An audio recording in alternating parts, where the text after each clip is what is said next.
Competition. ये दिवाली श्री राम मंदिर वाली। रामाय रामभद्राय रामचंद्राय वेदसे रघुनाथाय नाथाय श्री सीताय पते नमः।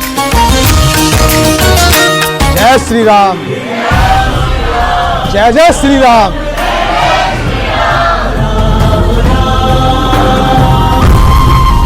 मैं बाबरी मस्जिद आज भी कहता हूं, बाबरी मस्जिद मेरी आस्था है बाबरी मस्जिद। अरे अपने ही राम के नाम पे गरीबों को दे देते तेल तो शायद देश का ज्यादा भला। किसी को टेसुए बहाने हैं, आंसू बहाने हैं, बहाता रहे, लेकिन रामलला विराजमान हो गए हैं। बाबर का ढांचा खत्म हुआ, रघुवर का मंदिर खड़ा हुआ। नमस्कार व्यूअर्स, मैं हूं अमीश देवगन और आप सभी को दीपावली की आज हार्दिक शुभकामनाएं, क्योंकि हम उस संस्कृति से जुड़े हैं जिसमें कहा जाता है कि मन में राम, तन में राम, रोम रोम में राम है। और इस बार दिवाली तो सदियों तक याद रखे जाने वाली है, क्योंकि अयोध्या लाखों दियों से जगमग है, क्योंकि यह मौका बेहद विशेष है। करीब 2.5 महीने बाद 22 जनवरी 2024 को अयोध्या में भव्य और दिव्य श्री राम लला का मंदिर बनके तैयार हो जाएगा। श्री राम की प्राण प्रतिष्ठा हो जाएगी, लेकिन कुछ नेता इस शुभ मौके पर भी सियासी विलाप कर रहे हैं। कांग्रेस के बड़े नेता राशिद अल्वी कह रहे हैं, क्या इससे पहले वाली दिवाली श्री राम नाम वाली नहीं थी क्या? एक मौलाना कह रहे हैं कि दिवाली का भव्य आयोजन करवाना सरकारों का क्या काम है। कांग्रेस के प्रमोद तिवारी कह रहे हैं कि बीजेपी वाले फ्रॉड कर रहे हैं। सवाल है कि अगर इस दिवाली राम भक्तों का उत्साह थोड़ा हाई है, तो कुछ लोगों को, कुछ नेताओं को विशेष तौर पर यह इतना चुप क्यों रहा है? आज इसी मुद्दे पर दीपावली के दिन जनता के बीच होगी देश की सबसे बड़ी बहस। यह देश है हमारा में, यह दिवाली राम मंदिर वाली।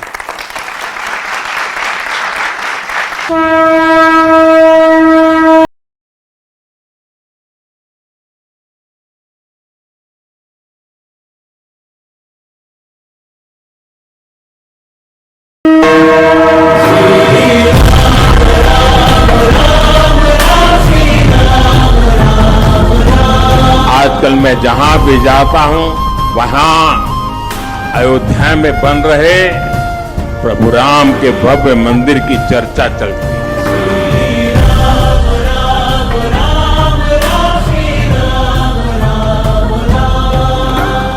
पूरे देश में खुशी की लहर है।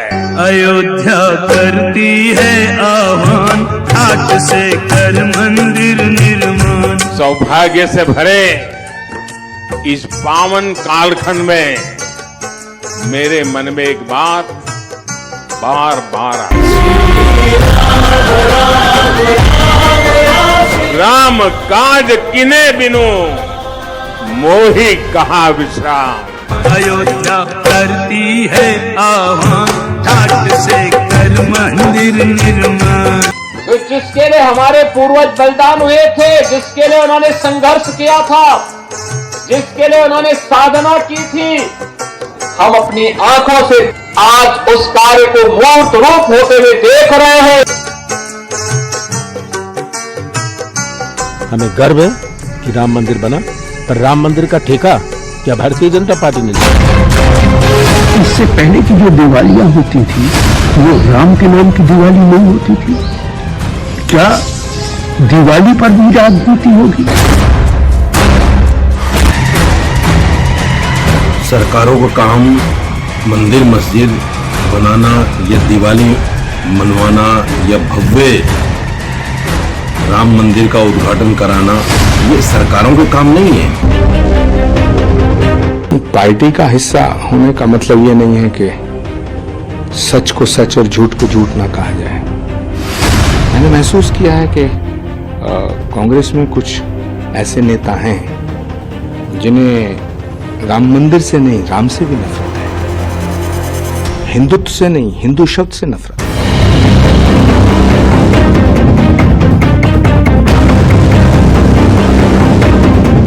तो क्या वाकई ये दिवाली राम मंदिर वाली है? और ये बात सत्य है और ये बात तथ्य भी है।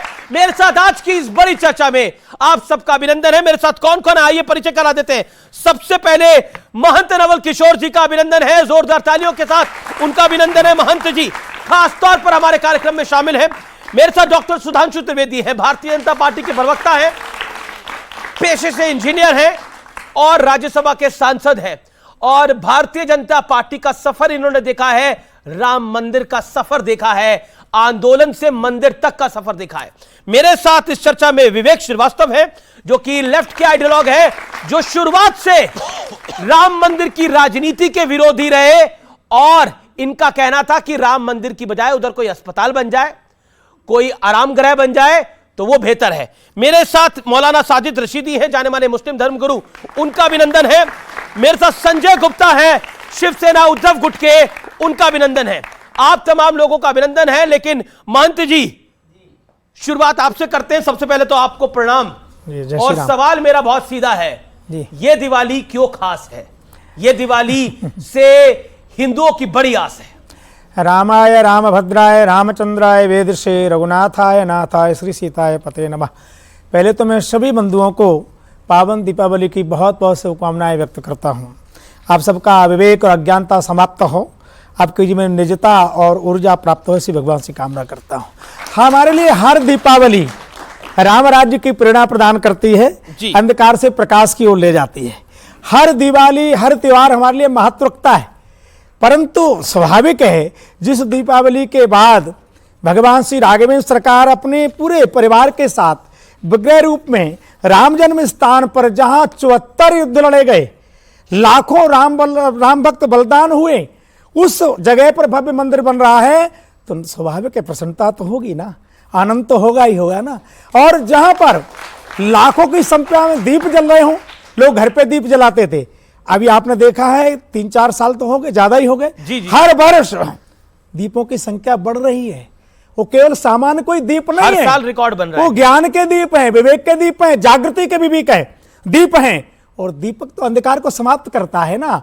और देखो साहब, दीप जिसे प्रकाश अच्छा नहीं लगता है ना, उसे हमारे यहाँ क्या कहते हैं आप सब जानते हो।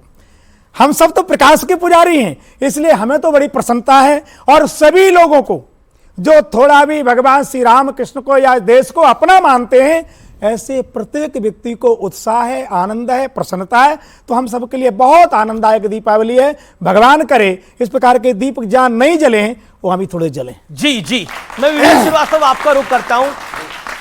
यह दीपावली खास है, यह दीपावली इसलिए खास है क्योंकि बीजेपी ने एक वादा करा, आज वादा नहीं करा, 1990 में एक वादा करा कि हम आएंगे, रामलला हम आएंगे, मंदिर वहीं बनाएंगे।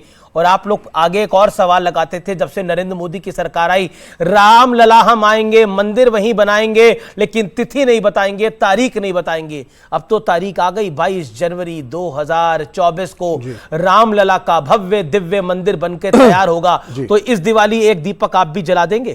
देखिए, अब मैं महंत जी की बात को आगे बढ़ाऊंगा। एक दीप जलाओ बच्चों, पढ़ाई लिखाई की जरूरत नहीं है, खुद पास हो जाओगे। अगर बीमार पड़ते हो फिर एक दीप जला लो, अपने आप इलाज हो जाएगा, दवाई और डॉक्टर की जरूरत नहीं है। पुल बनाना है, दीप जलाओ, साइंस अपने आप विकसित हो जाएगी। तो ये 21 लाख दीपक जो जलाए जा रहे हैं, अरे अपने ही राम के नाम पे गरीबों को दे देते तेल तो शायद देश का ज्यादा भला होता। ये गिमिक्स करने से कोई राम खुश नहीं होने वाला है। 1990 में बीजेपी कहती है हम राम मंदिर बनाएंगे, कोर्ट के अंदर, कोर्ट में केस लड़ा गया, कोर्ट ने निर्णय दिया, कोर्ट का निर्णय सबने माना, मुसलमानों ने भी माना, सबने कहा, कोर्ट ने कह दिया चलो फॉलो करो। आप कहां से बीच में आ गए? और आपका काम एज अ पॉलिटिकल पार्टी या गवर्नमेंट ऑफ इंडिया क्या मंदिर बनाना है? इंफ्रास्ट्रक्चर कौन बनाएगा? रोड कौन बनाएगा? अस्पताल कौन बनाएगा? स्कूल कौन बनाएगा? It is not the work of the government to make temples and mosques. जी सुधांशु त्रिवेदी, देखिए आपत्ति तो है और वो घोर आपत्ति है। और आपके साथी बैठे हुए हैं, आपके मित्र, वो कह रहे हैं कि अस्पताल नहीं बनाना चाहिए था, क्या स्कूल नहीं बनाना चाहिए था, और दीपक जलाने से कौन सा उजाला हो रहा है लोगों के जीवन के अंदर? हमने तो कभी नहीं कहा कि दीपक जलाओ और अपने आप साइंस डेवलप हो जाएगी, मगर बचपन से पढ़ा है, चरखा चलाओ अंग्रेज भाग जाएगा। एक गाल पे चाटा मारे, दूसरा गाल आगे कर दो, अंग्रेज भाग जाएगा। भाग गया था क्या? ऐसे ही भागा था, ऐसे ही भागा था। मान्यवर, वास्तविकता यह थी कि अगर महात्मा गांधी ने उस चरखे को प्रतीक बनाया था जहां पूरे राष्ट्र की भावनाएं संवेदना के साथ आके जुड़ी और उससे वो एक शक्ति मिली, नैतिक शक्ति, कि अंग्रेजों को भगाने में सफल हुए, उसी प्रकार ये दीपक एक प्रतीक है जहां से सभी के मन में एक ज्योति उत्पन्न होती है कि वो खड़े हो राष्ट्र के लिए। मगर कुछ लोग ऐसे होते हैं, जो अभी महंत जी कह रहे थे ना, कुछ लोगों को दीपक की रोशनी नहीं अच्छी लगती, उनको अंधेरा ही अच्छा लगता है, जिनके लिए रामचरितमानस में कहा गया, शब्दशः न लिया जाए, सहज पाप प्रिय तामस देहा। जिनके मन में पाप होता है उनकी सहज प्रवृत्ति तामसी वैसे ही होती है, यथा उलूक ही तम पर नेहा। उलूक मतलब उल्लू की जैसे आसक्ति अंधेरे की तरफ होती है, कभी दीपक की तरफ नहीं होती है, वैसे कुछ लोग हैं सिर्फ अंधेरा देखते हैं। अब मैं जवाब देता हूं। इन्होंने बड़ा वाजिब सवाल किया कि राम मंदिर बनने से क्या हुआ था। जनाब, राम मंदिर ऐसे नहीं बना है। जब राम मंदिर बना है उससे पहले 4 करोड़ गरीब लोगों को प्रधानमंत्री आवास योजना के तहत आवास मिला है। उसमें 3 करोड़ महिलाएं हैं, मैं दावे के साथ कहता हूं, जिनका रजिस्ट्री में नाम लिखा हुआ 2014 से पहले गरीब वर्ग की 3 करोड़ महिलाएं ऐसी नहीं थी जिनका नाम उसमें लिखा हुआ हो। और आपने कहा इंफ्रास्ट्रक्चर, 37 किलोमीटर पर डे की रोड बन रही है। इंफ्रास्ट्रक्चर इन्वेस्टमेंट में हम इस समय नंबर 1 के देश हैं, अमेरिका के से ज्यादा। अब आइए, 5वीं बड़ी अर्थव्यवस्था है, सुन लीजिए, 4थे बड़े स्टॉक एक्सचेंज बने हैं, 3रे बड़े ऑटोमोबाइल मैन्युफैक्चरर बने हैं, अरे चांद क्या छूते कोने को छूने वाले देश बने हैं। उसके बाद जाके यह राम मंदिर बोलते जाएंगे आप लोग, और आप बोल रहे थे, मैंने बीच में नहीं बोला, क्या हम चांद पे नहीं गए? आप भी बोल रहे थे। जाके बच्चों से कहता हूं चेक करिए, चाइना इकोनॉमिक रिसेशन में है, अभी फिच ने रेटिंग जो है उसकी घटा के 5.2 से 4.5 की है, भारत की 5.5 से 6.2 की है। ये अंतर हो रहा है कि कैसे हम जी और आप एक लाइन, एक लाइन, आज की दिवाली क्यों अलग है? ये दिवाली आखिरी दिवाली, क्योंकि 2024 क्योंकि आखिरी दिवाली क्यों है? क्योंकि भगवान राम के, श्री राम लला विराजमान के भव्य मंदिर में स्थापित होने से पहले की अंतिम दीपावली है। क्यों अंतिम दीपावली? मैं क्यों कह रहा हूं यह दीपावली इसलिए महत्वपूर्ण है? आपने कहा पहली दिवाली नहीं थी, हां, किसी जमाने में ताला लगा था। जब हम लोग बचपन में नारा लगाते थे, लोकतंत्र की देखो शान, बंदी बने हुए भगवान। फिर उसके बाद ताला खुला तो हम लोग कहते थे, तेरे भी जो मंदिरों पे प्रतिबंध लगा हो तो हिंदू कहलाना हमें छोड़ देना चाहिए।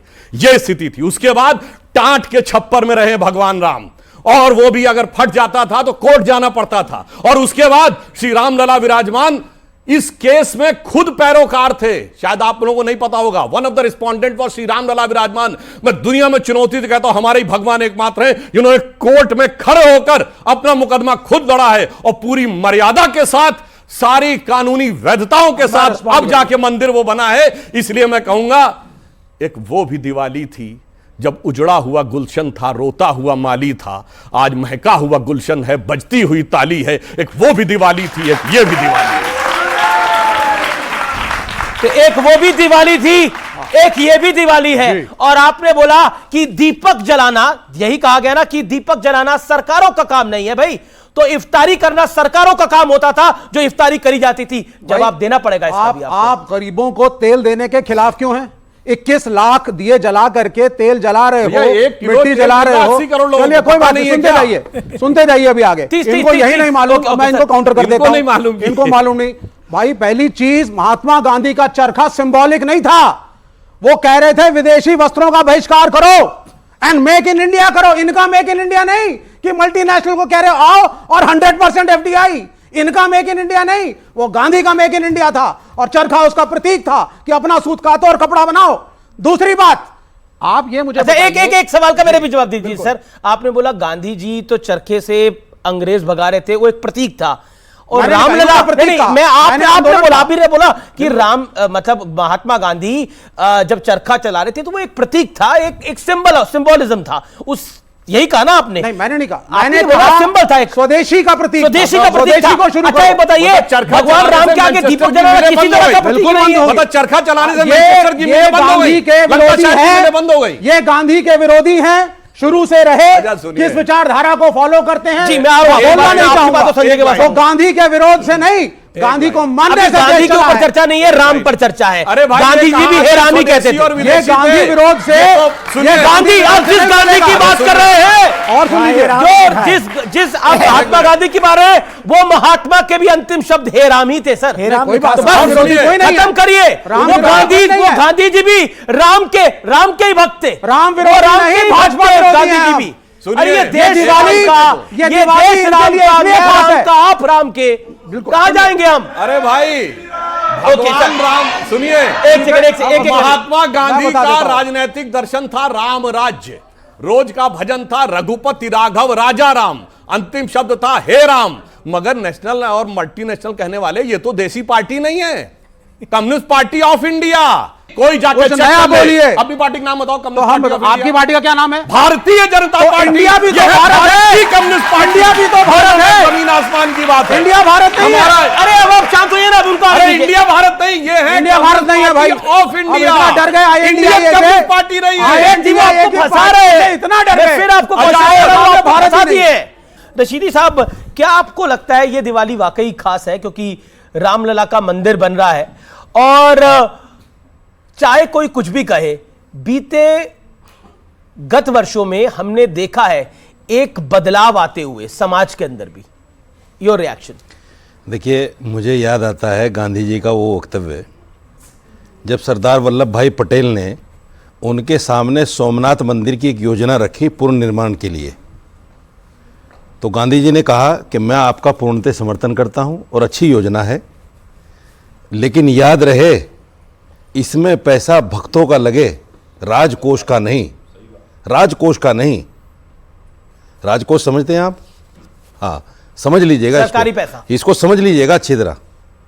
ये जो भव्य दिवाली है ये राजकोष से हो रही है, इसमें भक्तों का पैसा नहीं है, ये समझ लीजिए आप। अगर उस महात्मा गांधी को, जिस महात्मा गांधी ने एक वस्त्र पहनकर अंग्रेजों को उनके घर तक छोड़ के आए और घुटनों पे ला दिया, उस महात्मा गांधी का मजाक उड़ाते हैं आज बैठ के, जिनकी कोई औकात नहीं, हैसियत नहीं। महात्मा गांधी का मजाक उड़ाते हैं। वो महात्मा गांधी जिसको सारी दुनिया महात्मा गांधी मानती है, आज हर आदमी जो भी चाहे खड़ा होकर मजाक उड़ाना शुरू कर देगा उनका। मैं सिर्फ इतना कहना चाहता हूं, दिवाली जैसे राशिद अल्वी ने भी कहा, इसको हर आदमी जानता है। जब से आदमी पैदा होता है, अगर वो हिंदू समाज में है तो वो दिवाली मनाता है राम के लिए तो मनाता है, किसी और के लिए थोड़े मनाता है, राम के लिए मनाता है। तो इसमें क्या खास है? इसमें सिर्फ ये खास है कि दिवाली को इसलिए बढ़ा चढ़ाकर दिखाया जा रहा है। हर साल अपना रिकॉर्ड तोड़ते हैं योगी आदित्यनाथ के साहब। 5 लाख थे, अब के 11 लाख हैं, अब के 21 लाख हैं, और उसके बाद में पता नहीं 51 लाख हो जाएं। अपना ही रिकॉर्ड तोड़ रहे हैं। क्यों? आप कह रहे हैं आने वाले 10-15 साल तक ये चलता रहेगा? सुन लीजिए, चलता नहीं रहे, अरे जो 2024 में खत्म है। अब सुनिए, मतलब 2024 में अगर सरकार जाएगी तो अरे तो सुन मतलब लीजिए दीपावली भाई साहब, सुन नहीं लीजिए होगी। भाई साहब, सुन लीजिए यही कह रहे हैं ना मेरी आप? बात पूरी नहीं हुई। जी। मेरी बात पूरी नहीं हुई। मैं सिर्फ ये कहना चाहता हूं, इनके पास देखिए कितनी लाचारी प्रधानमंत्री के मुंह से आपको दिख रही है। जब देखा कि 5 राज्यों के चुनाव जा रहे हैं हमारे हाथ से, तो राम मंदिर को ले आए। उन्होंने बोला कि 5 राज्यों में बीजेपी हार रही है, इसीलिए बीजेपी राम का नाम ले रही है। लेकिन फैक्ट यह है कि बीजेपी जब कार सेवा हुई थी और जब विवादित ढांचे का गुंबद टूटा था, बीजेपी ने अपनी 4 सरकारें कुर्बान कर दी थी। उत्तर भारत में एक सरकार बीजेपी की नहीं बची थी। यस क्या गिर गई थी सरकारें? कौन सी सरकार कुर्बान करी थी? गिरा दी गई थी सरकारें। उस वक्त में सुनिए, उस वक्त में तत्कालीन मुख्यमंत्री ने हलफनामा दिया था कि मैं मस्जिद नहीं गिरने दूंगा। एक सरकार नहीं गिराई थी, उत्तर झूठ प्रदेश मत के बोला मुख्यमंत्री करो। लिख के दिया, बाकी 3 राज्यों में क्या था? बाकी 4 सरकार क्यों गिराई गई? एक सेकंड, बाकी 4 सरकार क्यों गिराई गई? आप पढ़ के नहीं आए? बाकी 3 सरकार क्यों गिराई गई? नहीं आए? ज्यादा पढ़ के आए हो। बाकी सरकार क्यों गिराई गई? एक भी सरकार बाकी 3 सरकार क्यों गिराएंगी? हल्फनामा तो एक ने दिया था ना, उन्होंने कहा था हम गोली नहीं चलाएंगे। तो गोली नहीं चलाई, उसमें क्या नहीं, उसने कहा था मस्जिद भैया 1528 से लड़ रहे हैं 92 तक। पूछिए सुधांशु, आप बताइए क्या हुआ था तब, क्योंकि आप तब भी आपको पता है क्या हुआ था। बहुत एक्टिवली इन्वॉल्व था। मैं आपको बताऊं, 6 दिसंबर से 2 दिन पहले 4 दिसंबर 1992 को शेषाद्री जी की लखनऊ संघ कार्यालय में प्रेस हुई थी और प्रेस वालों ने पूछा था, मुझे याद है शायद टाइम्स ऑफ इंडिया का पत्रकार था जिसने कहा कि your government has given an affidavit that you will abide by the supreme court directive and Supreme Court had said that there should not be any construction activity on the site. तो उन्होंने कहा कि we will strictly abide by the Supreme Court directive and we will not do any construction activity. Then how you will perform the car seva? उन्होंने कहा we will do some pre-construction activity. तो वो एक अलग बात है। मैं ये कहना चाहता हूं जो बात आपने बात कही, मैंने गलत कल्याण सिंह जी ने उसको ओन किया। सर मैंने गलत नहीं बोला ना, नवल किशोर जी ने गलत बोला कि नहीं बोला? भाई अपने में जो कहा कि गोली चलाना कोई निर्माण नहीं किया, गोली चलाने के लिए आप सुनिए नहीं सर, फिर हलफनामा गोली चलाने के लिए था क्या? आप डिस्टर्ब कर रहे ये झूठ क्यों बोलते हैं डिबेट में? झूठ आप बोल रहे हैं। सुप्रीम कोर्ट ने अपने जजमेंट में हलफनामा दिया था, मस्जिद नहीं टूटने उसने कहा था गोली चलाने की तो बात ही नहीं थी। विवादित ढांचा, और ये बाबरी मस्जिद कहते हैं गोली चला, सुप्रीम कोर्ट मैं तो बाबरी मस्जिद आज भी कहता हूं। सुप्रीम कोर्ट ने हमेशा डिस्प्यूटेड, मैं बाबरी मस्जिद आज भी कहता हूं, बाबरी मस्जिद मेरी आस्था है बाबरी मस्जिद, और आप रोक नहीं सकते। आपका संविधान में आस्था है, मेरे संविधान में मुझे बाबर ने ऐसा क्या करा? बाबर ने ऐसा क्या करा? उसमें आस्था है। राम कमाल की बात है। अभी बहुत ज्ञान दे रहे थे कि इतने दिए जलाए, वो तेल गरीबों में क्यों नहीं बांट देता। अभी देखिए, मैं पूछूं, ये बकरे काटे जाते हैं तो उसकी बजाय गरीबों को नहीं तकसीम कर दिया जाता है? बकरा बन जाएगा, की हो जाएगी। बोलिए ये कितनी गिरी हुई स्तर की बात है। भाई साहब तेल डिबेट राम मंदिर पे है, दिए जलाएंगे तो खाएंगे, वो डिस्ट्रीब्यूट कर दो उसका तेल। हिंदुओं में बकरे नहीं काटे जाते, हिंदुओं में गाय की बलि नहीं दी जाती, हिंदुओं में बकरे की बलि नहीं दी जाती। सवाल आप बकरे काटने की बात तो इनसे क्योंकि इस चर्चा में 2 से 3 बार, एक सेकंड, इस चर्चा में 2 से बकरों की गाय की बलि दी जाती है। कोई बलि नहीं दी जाती हमारे, नहीं लिखा है, नहीं लिखा है, हमारे बलि नहीं है, बलि नहीं। आप मना कर दो, आप मना कर दो, बलि नहीं है, वैदिक धर्म में बलि नहीं, मना करो, मना करो, कहां लिखा है? मना करो, आप बलि नहीं है। क्या बात आप करते हैं? झूठ पे झूठ, झूठ पे झूठ, 10 साल हो गए इनको झूठ बोलते और सुनिए एक बात, 10 साल हो गए इनको झूठ बोलते हैं। आज भी बैठ आज भी बैठ आप शांत हो। 10 साल साहब सुनिए, आपने वेद पढ़े? बोलिए वेद पढ़े? आप मुझे सिर्फ अरे वेद पढ़े कि नहीं? बोलो। धमकाओ नहीं, सुनिए, इसलिए क्योंकि ये बोल नहीं सकते वेद पढ़े, इस्लाम बताओ बलि है कि नहीं, और उसके बावजूद कौन कर रहे हैं? हिंदू धर्म में बलि है कि नहीं? ठीक है, हिंदू धर्म में बलि है कि नहीं? हिंदू धर्म में पढ़ा है, हिंदू धर्म में बलि है कि नहीं? सारे लोग जानते हैं हिंदू ठीक धर्म में बलि है। सुधांशु का सब लोग जानते हैं हिंदू धर्म में बलि दी जाती है। फिर मैं ऑडियंस के पास सवाल लेने आ रहा हूं। आपके कोई सवाल है? संजय गुप्ता इंतजार करें। संजय गुप्ता, वो बेचारे, वो देखिए, वो गठबंधन में भी अलग थलग हो गए, चर्चा में भी अलग थलग हो गए। लेकिन संजय गुप्ता कर दिया सर, नहीं मैंने नहीं करा, आप खुद अलग हो गए सर। मैं अलग नहीं हुआ, जो आज भी जो सबसे बड़े हीरो थे, आज क्या हो गया? सबसे पहले तो मैं कहूंगा कि जय श्री राम, जय श्री राम, जय जय श्री राम।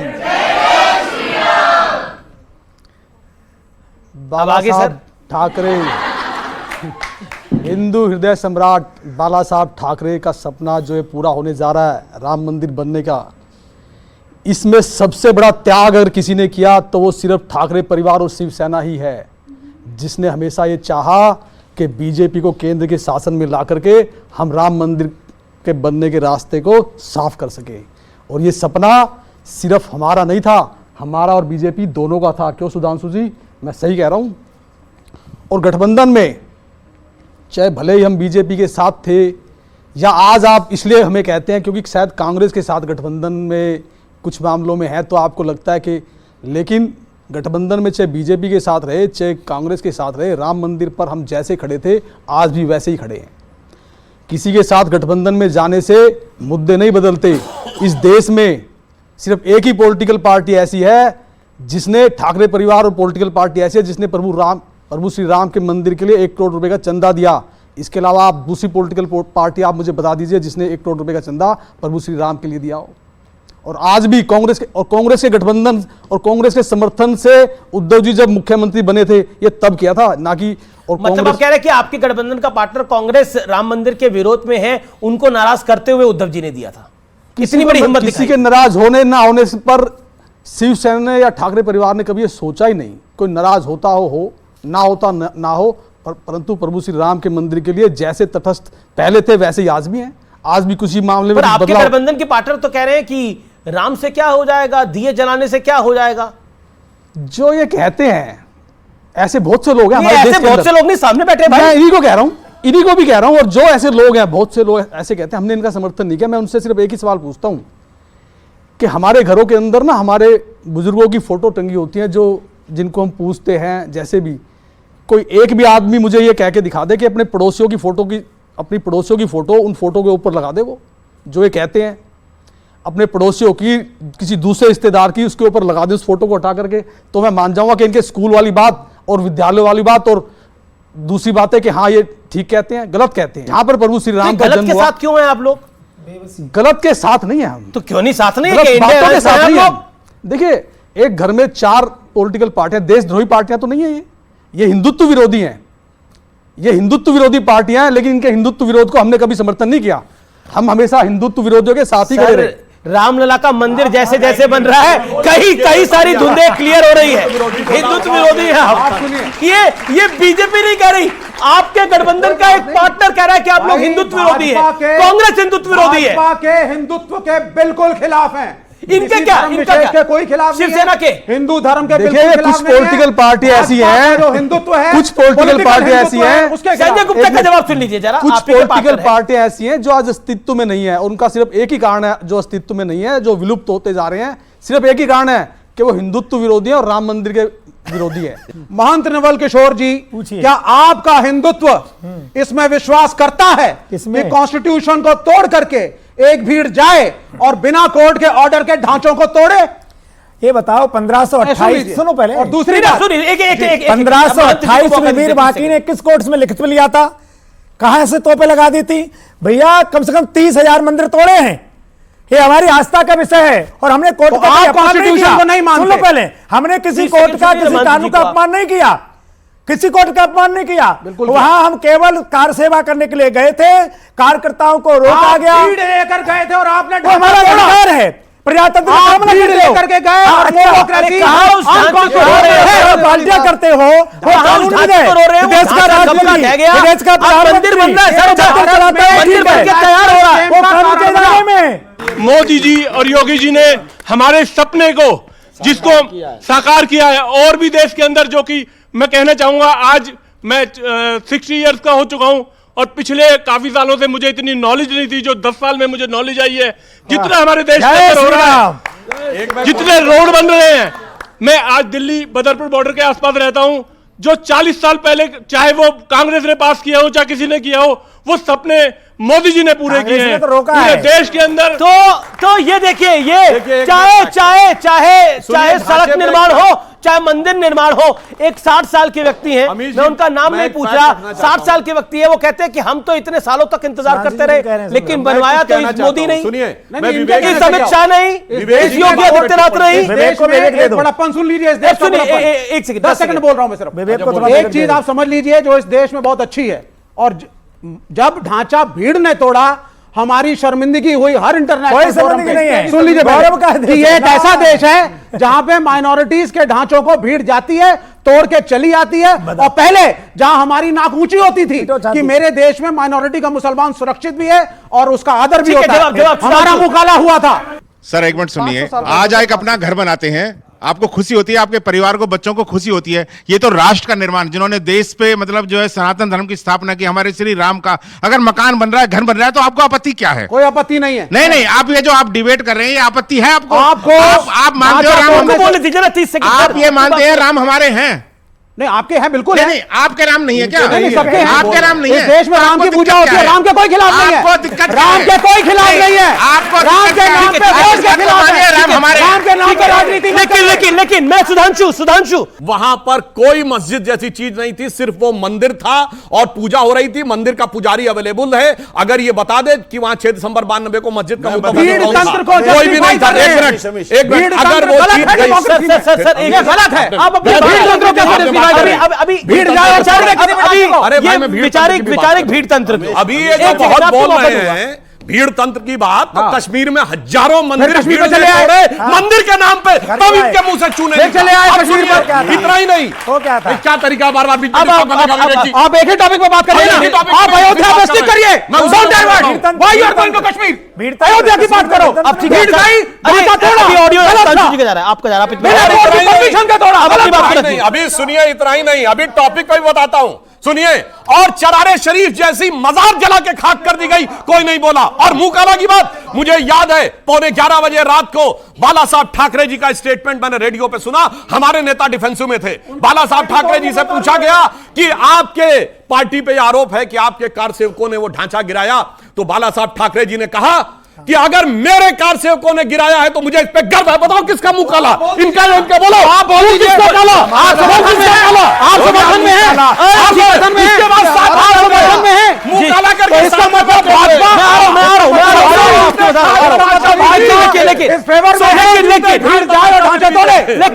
लेकिन अब ये देश है हमारा, में रुकेंगे एक अंतराल के लिए, लेकिन अंतराल के उस पर जनता जनार्दन की होगी राय, जनता जनार्दन के होंगे सवाल, युवाओं के होंगे सवाल।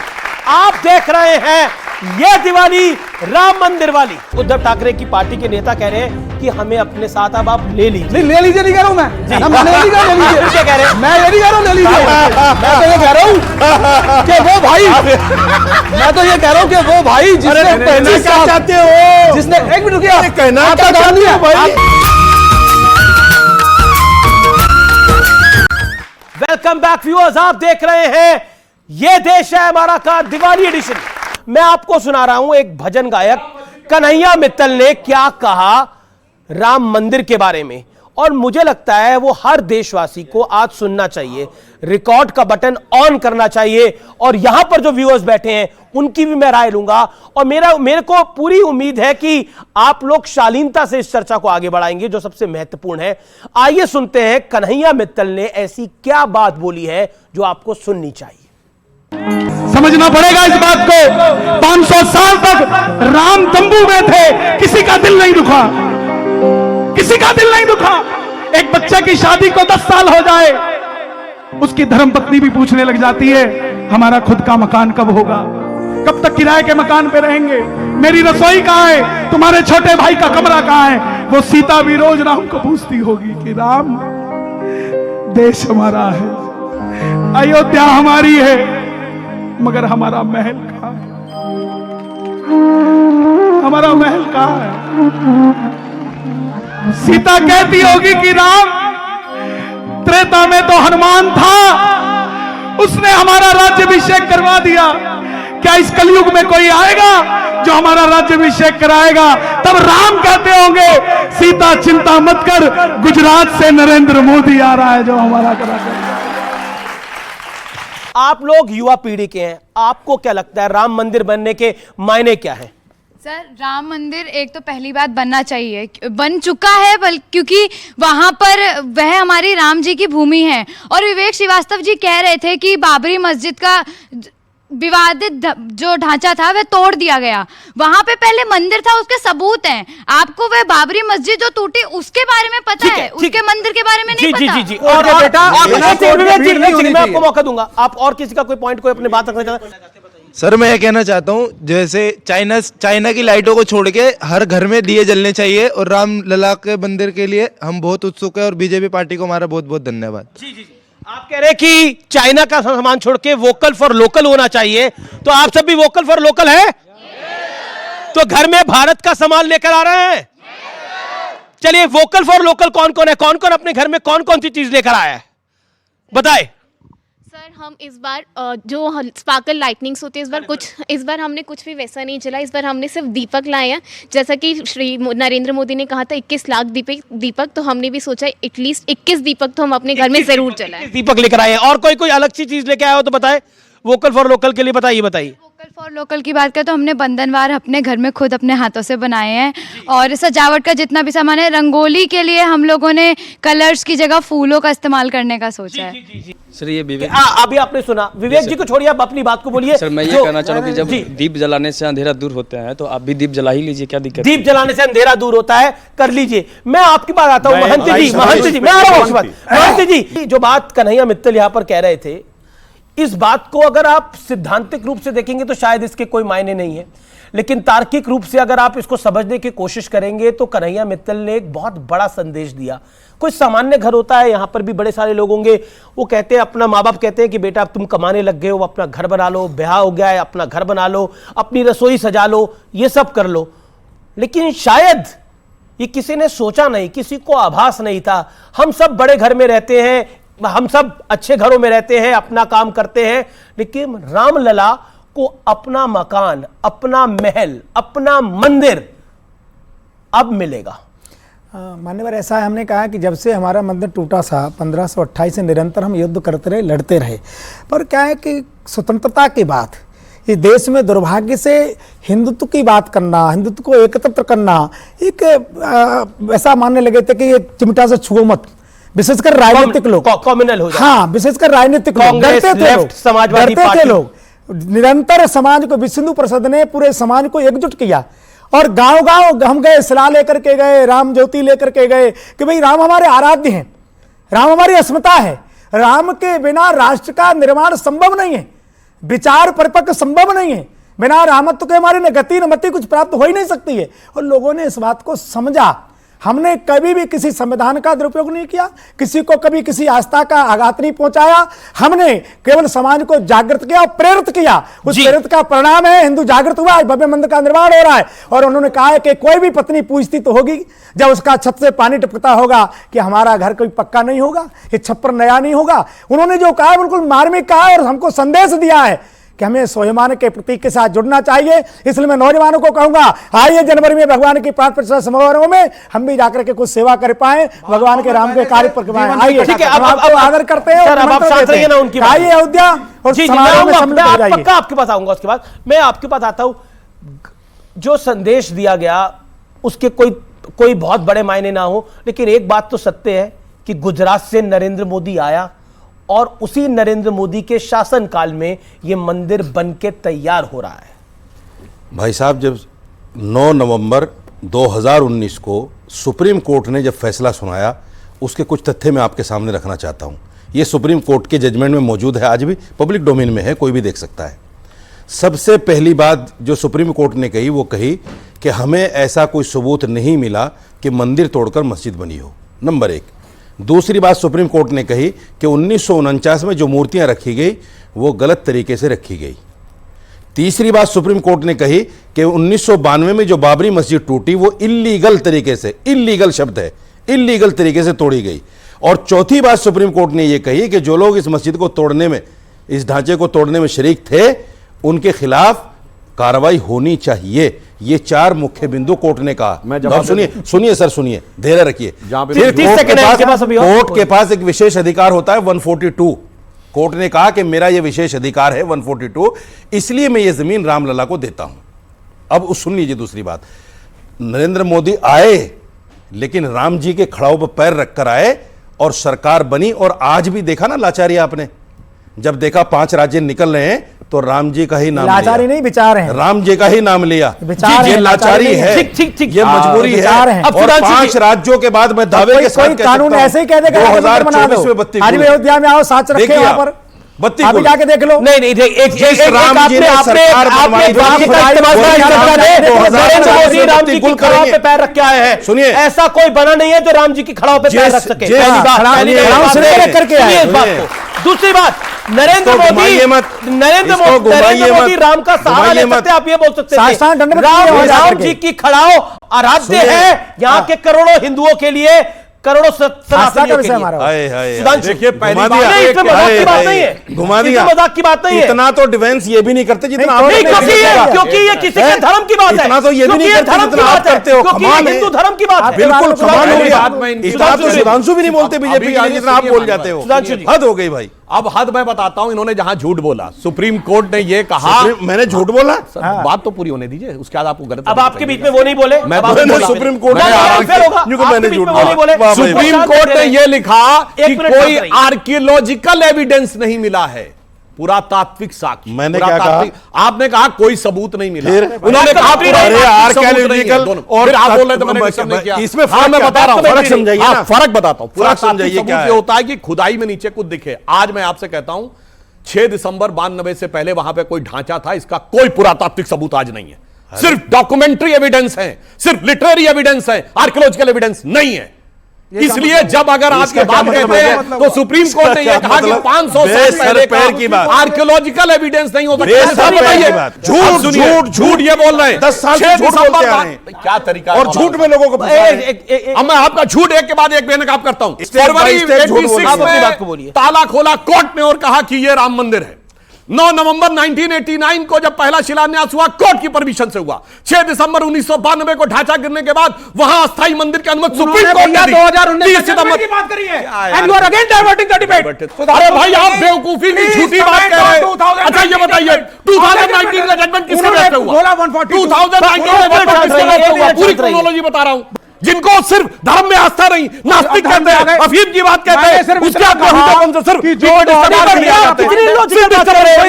ये इतना बचकाना और बेहुदा बयान है कि जब मामला हाई कोर्ट में जाता है तो सेशन कोर्ट की प्रोसीडिंग के साथ जाता है, सुप्रीम कोर्ट में जाता है तो हाई कोर्ट की प्रोसीडिंग के साथ जाता है। ऐसा नहीं कि हवा में एकदम से सुप्रीम कोर्ट बोल देता है। इसलिए मैं आपको लगातार कोर्ट के जजमेंट कोर्ट कर रहा था। 2019 का भी जजमेंट कैसे हुआ? जब 2010 का जजमेंट इस आधार पे आया हाई कोर्ट का कि 2003 में वहां खुदाई करवाई गई, एक सबूत निकला, उसके आधार के ऊपर सुप्रीम कोर्ट ने कहा जजमेंट है क्या? ये बोलो, आधार मत बोलो, जजमेंट क्या है? 140 क्या जजमेंट? बोलो क्या है? एक सेकंड बस हो गया। कोई चीज नहीं बोलेंगे, ये जजमेंट है। बिल्कुल सही, बिल्कुल बिल्कुल बिल्कुल सही। नमस्कार भाई साहब, सब बिल्कुल सही है, बिल्कुल सही, क्या बोल रहे हैं? बिल्कुल सही, बिल्कुल सही, बिल्कुल सही। नहीं आपने इनको प्रणाम करा, अच्छी बात है। एक सेकंड, लेकिन देखिए बार बार बोला गया, वो बार बार बोला गया जजमेंट क्या है, जजमेंट क्या है? सुधांशु त्रिवेदी ने एक लाइन में जवाब दिया, एक लाइन में जवाब दिया, जजमेंट यही है कि रामलला विराजमान अयोध्या में थे, हैं और रहेंगे। ये है जजमेंट, खत्म, इसके अलावा कुछ नहीं है जजमेंट। अब कौन कहां था, कौन किसने मस्जिद बनवाई, बाबर कहां से आया, बाबर कौन था, यह कहानी खत्म हो गई। अब 2024 से नया अध्याय इस देश में शुरू होता है और वो अध्याय है रामलला का मंदिर। और अब किसी को टेसुओं बहाने हैं, आंसू बहाने हैं, बहाता रहे, लेकिन रामलला विराजमान हो गए हैं और अगले 100, 200, हजारों सालों तक वहां पर रामलला ही विराजमान रहेंगे, क्योंकि सत्य के तथ्य बड़े मजबूत होते हैं। चाहे झूठ कितना भी बड़ा हो, लेकिन सत्य को डिगा नहीं सकता। यही है रामलला का मंदिर, सीधी सी बात यह है। बस इसके आगे, क्योंकि बार बार जजमेंट क्या है, जजमेंट क्या है, विषय वो नहीं है। अब अच्छा कवर बाबर का ढांचा खत्म हुआ, रघुवर का मंदिर खड़ा हुआ। बाबर का ढांचा खत्म हुआ, रघुवर का मंदिर खड़ा हुआ। जी, जिस ढांचे को, जिस बाबरी मस्जिद को बाबर के सेनापति मीर बाकी ने बनवाया, ये इतिहास में है। और उसके बाद कई हिंदू राजाओं ने उसको छुड़ाने के लिए कई बार आक्रमण किए कि हम अपनी उस मंदिर को वापस ऊपर लेके आ सकें, लेकिन उन्होंने अपनी कुर्बानियां दी, नहीं कर पाए। और जिस ढांचे को बाला साहब ठाकरे ने जब गिरवाया, और इसका बकायदा सिर्फ एक ही सक्सेस देश के अंदर, इस दुनिया के अंदर, जिसने कहा कि वो ढांचा हमने गिराया था। बयान उद्धव ठाकरे से दिलवा दो। और उसके बाद ये बयान उद्धव ठाकरे से दिलवा दो आप। उसके बाद अरे आपके सामने दे रहे हैं उनके प्रवक्ता। दे तो रहा हूं, नेशनल चैनल पे दे रहा हूं, नेशनल चैनल पे दे रहा हूं। और क्या कोई मैं कोई गुफा में दे रहा हूं क्या? कौन जानता है? मैं किसी गुफा में नहीं दे रहा, प्रवक्ता है, छोड़ो। मैं किसी गुफा में नहीं दे रहा, प्रवक्ता नेशनल चैनल पे बैठ के उद्धव ठाकरे से दिलवा दो, उद्धव ठाकरे से बयान दिलवा दो। ढांचा ही नहीं था ये बयान उद्धव ठाकरे से दिलवा दो, ये बयान उद्धव ठाकरे से मान जाऊंगा आपको। प्रवक्ता बहुत फिरते हैं गली गली। अच्छा वैसे छोड़िए प्रवक्ताओं को। अदालत में कहा था बाला साहब ने इस बात को, बहुत फिरते हैं। अदालत में कहा था, अदालत में कहीं उधर उधर नहीं कहा था कि हमने गिराई है। उद्धव ठाकरे ने आज तक नहीं बोला गिराने की बात तो आप बाला साहब ने किया। तो के बाद में प्रवक्ताशिप से बाहर हैं। इस विषय में कोई देख लीजिए। अरे नहीं पूछा गया, मतलब आप तो ऐसा कह रहे हैं, आप तो ऐसा बात कर रहे हैं कि आपकी डायरेक्ट उद्धव जी से बात हो रही है। हाँ बिल्कुल निकाल देंगे, आप लिख लो मेरी बात। अगर इनको ना निकाल दिया गया तो बोलना। ऐसा नहीं है, ये सच्चाई है कि बाल ठाकरे जी ने किया। पर मेरा क्वेश्चन यह भी है कि आपने बाल ठाकरे जी ने क्यों बीजेपी को छोड़ दिया? इतने अच्छे अगर आपका गठबंधन था, उद्धव ठाकरे जी ने क्यों छोड़ दिया? ये भी गलत है। एक मिनट, सिर्फ एक मिनट, फंस गए बेचारे, फंस गए। देखिए सुनिए, बाला साहब ठाकरे और शिवसेना एक ऐसी पॉलिटिकल पार्टी है जिसने 25 से 30 साल सत्ता के साथ समझौता किया और ये चाह के बीजेपी केंद्र में शासन में आए।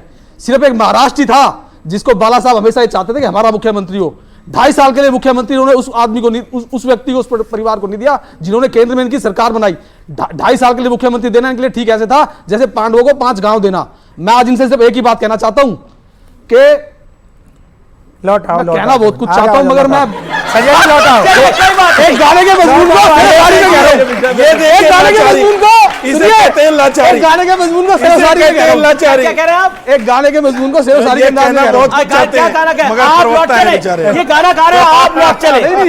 वाह भाई, आज तो कमाल कर दिया आपने। कि मैं भूल जाऊं तुम्हें अब यही मुनासिब है, मगर भुलाना भी चाहूं तो किस तरह भूलूं कि तुम तो फिर भी हकीकत तो कोई ख्वाब नहीं जी। यहाँ तो दिल का ये आलम है कि क्या कहें तुमसे, भुला सका ना मैं वो सिलसिला भी जो था ही नहीं, वो एक ख्याल जो आवाज तक गया ही नहीं, वो एक रब जो तुम में हम में कभी रहा ही नहीं, मुझे याद वो सब भी जो कभी हुआ ही नहीं। अगर ये हाल है दिल का तो तुम मुझे बतलाओ कैसे उद्धव जी फोन उठाए और तुम्हें बतलाएं बीजेपी को कि तुम कितने हमारे अपने। सर ये इंडिया गठबंधन का तो आज काम खराब हो गया, आप लोगों का बहुत दिक्कत हो गई है। सुधांशु जी, मतलब मुझे नहीं लगता, देखिए आपका क्या लेना देना को मानने वाली दोस्तों बीजेपी और शिवसेना और तीसरा है क्या आप देखिए, अब कोई नहीं तीसरा इनडायरेक्टली डायरेक्टली उद्धव ठाकरे की पार्टी के नेता कह रहे हैं कि हमें अपने साथ अब आप ले लीजिए। नहीं, ले लीजिए नहीं कह रहा हूं मैं, मैंने नहीं कहा ले लीजिए। क्या कह रहे हैं? मैं ये नहीं कह रहा हूं ले लीजिए, मैं तो ये कह रहा हूं कि वो भाई, मैं तो ये कह रहा हूं कि वो भाई जिसने 25 साल चाहते हो, जिसने एक मिनट रुकिए, कहना क्या चाहते हो भाई, आप बीच में बिना बात बताइए। मैं तो ये कह रहा हूं आप एक जिस बाला साहब ने क्या चाहते हो भाई, जी सुनिए आप दे रहे हो, आप बीच में बताइए। मैं तो ये कह रहा हूं कि जिस बाला साहब ने और ठाकरे परिवार ने और शिवसेना ने 25 से 30 साल सत्ता के साथ समझौता किया, उनको आपको 2.5 साल के लिए मुख्यमंत्री दे देना चाहिए। बन तो गए 2.5 साल, अब बताइए। अब तो 5 साल बने, लेकिन आपके समर्थन से तो नहीं बने। देखिए, बाला साहब ठाकरे जी का ही यह समझौता था जब हम 117 और ये 167 लड़ते थे कि जिसकी ज्यादा संख्या होगी वही मुख्यमंत्री बनेगा। ये बाला साहब ठाकरे जी के समय का था, जबकि हम कम लड़ते थे, हमारी इनसे दुगनी सीटें थी, ऐसा कहीं पर वो नहीं था। चलो कोई बात नहीं, क्या राम आज का विषय, राम के नाम पर आप राम के नाम पे मैं कहना चाहता हूं, भगवान राम के लिए, राम राज्य के लिए रामचरितमानस में एक चौपाई है कि बैर न कर काहू संग कोई, राम प्रताप विषमता खोई। किसी से कोई वैर नहीं है और राम के प्रताप से विषमता भी समता में बदलती हुई दिखाई पड़ रही है। इसके लिए मैं मानूंगा ये भी राम का ही प्रताप है। और इधर आप देख रहे हैं जिन लोगों ने, अब सुनिए, जिन लोगों ने सुधांशु जी को गले लगाना चाहता हूं, सुनिए जिन लोगों ने, सुनिए क्योंकि हमारा तो मुद्दा जी को पता होगा, खत्म होने से पहले इस्तीफा लेना चाहते हैं शांति से। जी जी जी, रावण युद्ध में परास्त हो गया था तो उसके लिए भी कहा गया है, जगत विदित तुमरी प्रभुताई, सुत परिजन बल बरन न जाई। क्या तुम्हारा स्टेटस था और तुम्हारे खानदान का क्या स्टेटस था, परंतु राम विमुख असहाल तुम्हारा, रहा न को कुल तारन हारा। ये 0 सीट पे आ गए, वो 1 सीट पे उत्तर प्रदेश में आ गए, क्योंकि इस देश में सदैव से कहा गया है, जो मीराबाई को तुलसीदास जी ने लिख के दिया था, जाके प्रिय न राम वैदेही तजिए ताहि कोटि बैरी सम यद्यपि परम सने। बहुत बहुत शुक्रिया आप तमाम लोगों का हमारे साथ जुड़ने के लिए। तो आज के इस खास एडिशन में, आज के इस बेहद खास एडिशन में, यह दिवाली राम मंदिर वाली अयोध्या भी सजा दी है। फिलहाल इतना ही, आज के इस कार्यक्रम में इतना ही। आप सबको मेरा राम राम, नमस्कार, जय हिंद और वंदे मातरम।